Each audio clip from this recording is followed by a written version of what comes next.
एक प्राचीन मंदिर का रहस्य कहानी। बहुत समय पहले एक गांव में एक पुराना और विशाल मंदिर था।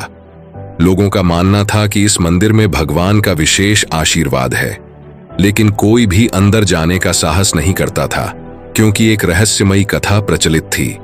जो भी उस मंदिर में जाता वह कभी वापस नहीं आता।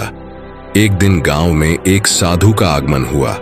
साधु ने गांव के लोगों से पूछा, इस मंदिर में इतनी श्रद्धा क्यों है, फिर भी कोई भीतर क्यों नहीं जाता?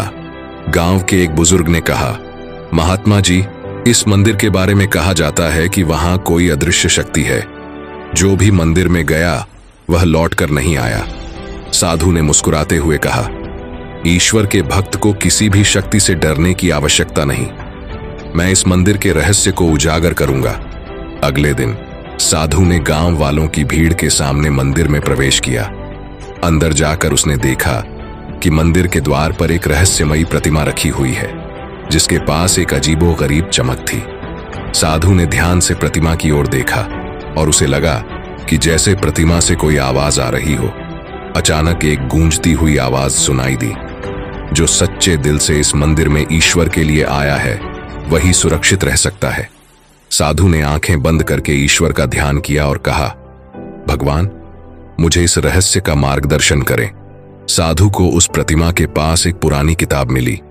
उसने किताब खोली और उसमें लिखा था कि यह मंदिर भगवान शिव को समर्पित है, लेकिन साथ ही किताब में यह भी लिखा था कि केवल सच्चे भक्त ही मंदिर में प्रवेश कर सकते हैं। जो भी स्वार्थ या लालच से आता है उसे मंदिर की शक्ति बाहर कर देती है। साधु ने किताब पढ़ने के बाद गांव वालों को बुलाया और मंदिर का रहस्य बताया। उन्होंने समझाया कि यह मंदिर भक्तों की परीक्षा लेने के लिए है। गांव के लोगों को अपनी गलती का एहसास हुआ।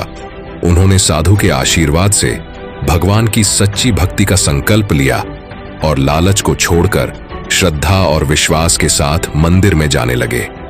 कहानी यह सिखाती है कि सच्ची भक्ति और विश्वास के बिना कोई भी मंदिर में सच्चा अनुभव प्राप्त नहीं कर सकता। श्रद्धा और ईमानदारी के साथ भगवान के पास जाने से ही ईश्वर का आशीर्वाद मिलता है। वीडियो पसंद आई हो तो कमेंट में यस जरूर लिखें। धन्यवाद।